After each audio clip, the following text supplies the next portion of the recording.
Assalamualaikum warahmatullahi wabarakatuh. Berjumpa lagi dalam kelas Bahasa Indonesia bersama Ibu Dewi. Apa kabar anak-anak Ibu di kelas 8? Semoga kalian tetap sehat dan tetap semangat ya belajarnya. Seperti biasa anak-anak Ibu, sebelum kita memulai pembelajaran kita pada pagi hari ini, marilah kita berdoa menurut agama dan kepercayaan masing-masing agar kegiatan pembelajaran kita dilancarkan oleh Allah Subhanahu wa taala. Baik, berdoa menurut agama dan kepercayaan masing-masing. Berdoa dimulai.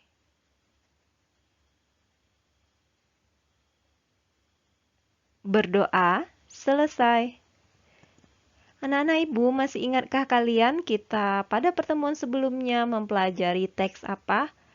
Iya, teks berita. Pada pertemuan sebelumnya, kalian telah mempelajari bagaimana struktur dan kaidah kebahasaan yang terdapat di dalam teks berita.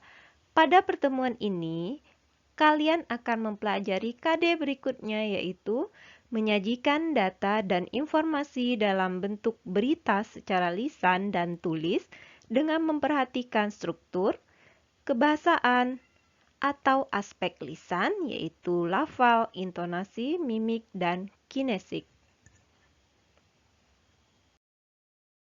Sebuah berita dibuat dengan tujuan sebenarnya adalah untuk menyampaikan suatu informasi dengan akurat. Tetapi tidak semua informasi dapat dikembangkan menjadi sebuah berita, ya. Jadi tidak semua informasi layak untuk diangkat menjadi sebuah berita. Ada informasi yang layak dikembangkan menjadi berita, yaitu adalah informasi yang bermanfaat bagi masyarakat. Nah, kira-kira bagaimana ya kira-kira cara menulis berita yang baik dan benar? Silahkan anak-anak Ibu simak pada penjelasan selanjutnya. Langkah dalam menulis berita yang pertama, menentukan tema atau objek berita, ya. Tidak semua informasi dapat diangkat menjadi tema atau objek berita. Hanyalah informasi yang memenuhi syarat-syarat berikut yang bisa kita jadikan tema atau objek berita yang akan ditulis. Yang pertama, informasi tersebut haruslah informasi yang bersifat faktual. Faktual artinya apa?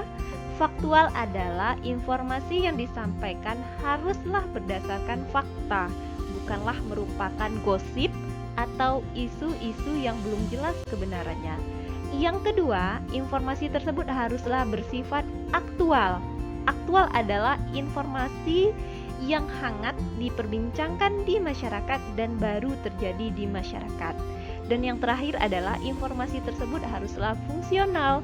Fungsional adalah bermanfaat bagi khalayak umum atau masyarakat pada umumnya. Nah, contohnya apa saja? Contoh informasi yang bisa diangkat sesuai dengan syarat-syarat tadi adalah mungkin informasi tentang update COVID-19, ya.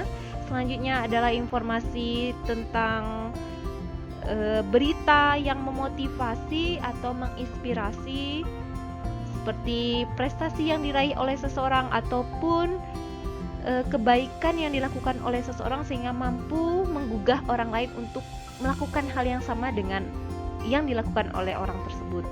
Selanjutnya adalah berita tentang kejadian alam seperti gempa bumi, banjir, dan lain-lain.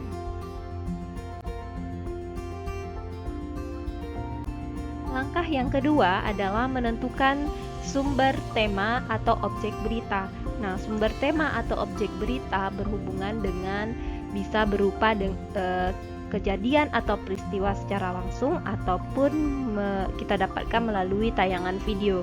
Jadi, untuk menentukan sumber berita apa yang akan kita gunakan nanti dalam teks berita yang akan kalian tulis, bisa kalian pilih peristiwa atau kejadian langsung atau tayangan video ataupun dua-duanya. Yang ketiga adalah menuliskan unsur-unsur berita. Unsur-unsur berita berhubungan dengan unsur 5W1H atau lebih kita kenal dengan adik Simba. Nah, hal ini bertujuan agar memudahkan nantinya dalam penyusunan berita. Caranya bagaimana? Caranya adalah kalian membuat terlebih dahulu pertanyaan berkaitan dengan tema berita yang akan ditulis dengan menggunakan pertanyaan adik Simba, yaitu apa peristiwa yang terjadi, di mana peristiwa tersebut terjadi, kapan peristiwa tersebut terjadi, siapa yang mengalami peristiwa tersebut, mengapa peristiwa tersebut terjadi, bagaimana peristiwa tersebut terjadi.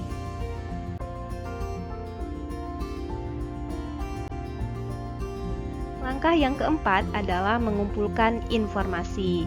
Jika tadi kalian telah menulis pertanyaan adik Simba, maka sekarang saatnya kalian mengumpulkan informasi dengan mendatangi narasumber untuk mendapatkan jawaban atas pertanyaan yang telah kalian susun pada langkah sebelumnya. Langkah yang kelima adalah menyusun kerangka berita.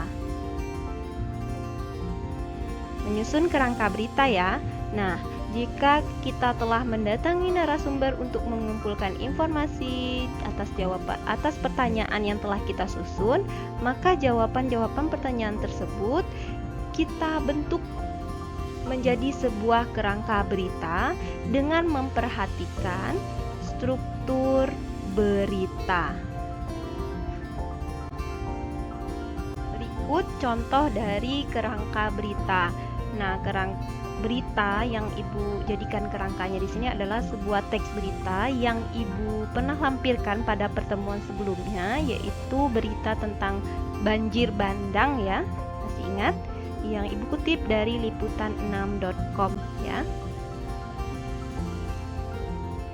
Ingat ya anak-anak Ibu, bahwasannya kerangka berita haruslah berhubungan dengan struktur berita.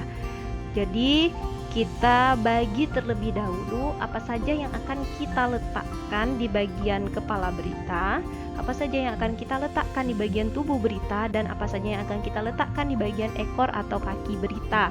Nah, yang pertama adalah kepala berita atau disebut juga dengan lead atau bisa juga disebut dengan teras berita. Nah, di bagian kepala berita atau lead pada teks berita yang pernah kalian baca sebelumnya, itu terdapat beberapa unsur adik Simba. Jadi tidak semua unsur adik Simba diletakkan di bagian kepala berita atau lead ya. Jadi unsur adik Simba bisa jadi kita letakkan di bagian kepala berita ataupun di sebagiannya lagi di bagian tubuh berita. Nah, biasanya unsur bagaimana ataupun unsur mengapa sering diletakkan di bagian tubuh berita, seperti halnya teks berita yang telah kalian baca pada pertemuan sebelumnya. Jadi, di bagian kepala berita atau lead terdapat unsur apa peristiwa yang terjadi, di mana peristiwa tersebut terjadi, kapan peristiwa tersebut terjadi, dan siapa yang mengalami peristiwa tersebut. Jadi jawabannya bisa anak-anak Ibu baca di tampilan ini ya. Ada jawabannya berupa banjir bandang Luwu Utara di Kecamatan Masamba, Kabupaten Luwu Utara, Sulawesi Selatan pada Senin 13 Juli 2020 malam. Warga di Kecamatan Masamba, Kabupaten Luwu Utara, Sulawesi Selatan. Nah, untuk bagian tubuh berita, ya karena tadi tidak semua unsur adik Simba disampaikan di bagian kepala berita, maka boleh disampaikan di bagian tubuh berita ya.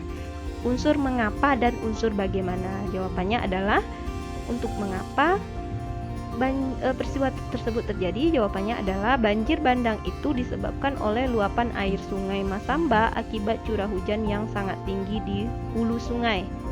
Bagaimana peristiwa tersebut terjadi? Air sungai meluap. Kejadiannya sesudah salat Isya. Air terus naik dan merendam rumah warga. Air ini bercampur lumpur. Nah, selain unsur 5W1H atau adik Simba yang disampaikan di bagian tubuh berita, ada juga informasi-informasi yang lebih memperjelas unsur adik Simba itu sendiri. Makanya di bagian tubuh berita biasanya adalah bagian yang paling banyak paragrafnya ya, di antara bagian atau struktur teks berita yang lainnya. Dan yang terakhir adalah ekor atau kaki berita. Nah, bagian ini merupakan pelengkap berita saja. Biasanya berisi informasi yang kurang penting ya. tetapi bisa melengkapi isi berita.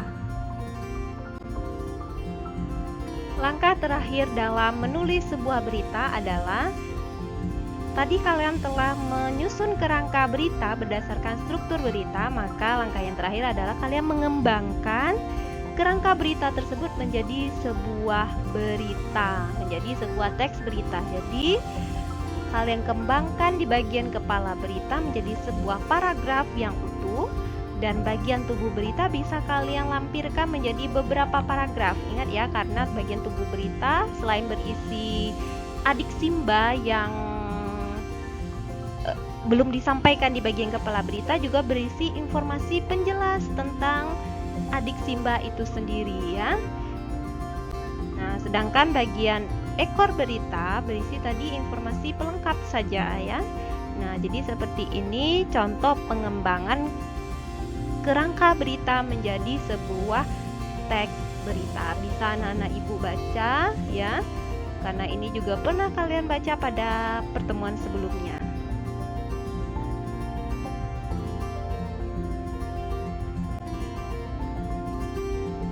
Langkah selanjutnya adalah menyunting berita. Setelah kalian menulis teks berita, maka mungkin ditemukan beberapa kekeliruan dalam isi berita yang kalian tulis. Nah, itu merupakan suatu hal yang wajar karena sebuah berita setelah selesai ditulis tidak langsung dipublikasikan, haruslah melalui proses penyuntingan berita terlebih dahulu ya. Apa saja yang harus diperhatikan ketika menyunting sebuah berita? Yang pertama adalah kebenaran isi berita. Nah, kebenaran isi berita haruslah ditunjang oleh keakuratan fakta-faktanya. Yang kedua adalah kelengkapan isi berita tersebut. Nah, kelengkapan isi berita itu ditandai dengan terangkumnya pertanyaan-pertanyaan atau unsur-unsur berita adik Simba ya. Yang ketiga adalah struktur penyusunan beritanya. Jadi diperhatikan apakah terdapat kekeliruan di bagian struktur penyusunan beritanya. Ingat, struktur penyusunan berita dimulai dari bagian yang penting ke bagian yang kurang penting. Dan yang keempat adalah penggunaan bahasa terkait penggunaan ya. Jadi diperhatikan penggunaan bahasa di dalamnya. Mungkin ada kekeliruan pada bagian kalimatnya yang kurang efektif, maka kita efektifkan kalimat tersebut menjadi sebuah kalimat yang efektif. Penggunaan kata baku, ketetapan ejaan, dan tanda baca. Selain menulis sebuah teks berita, kalian juga diharapkan untuk mampu membacakan teks berita yang sudah kalian tulis ataupun teks berita lainnya. Maka ada hal-hal yang harus diperhatikan dalam membaca berita. Yang pertama adalah lafal atau pengucapan berita. Yang kedua adalah intonasi, nada naik turun ya. Yang ketiga adalah jeda.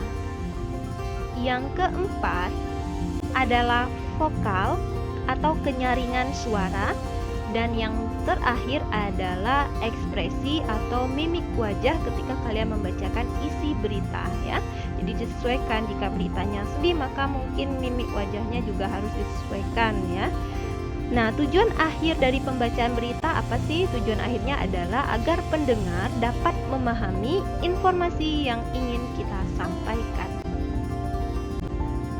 Nah, berikutnya adalah tugas ya. Untuk tugas pada pertemuan kali ini, bisa anak-anak ibu lihat di WA grup kelas dan silahkan dikerjakan tugas tersebut dengan penuh tanggung jawab dan semangat mengerjakannya.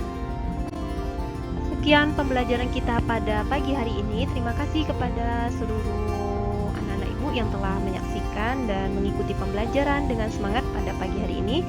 Terima kasih. Wassalamualaikum warahmatullahi wabarakatuh.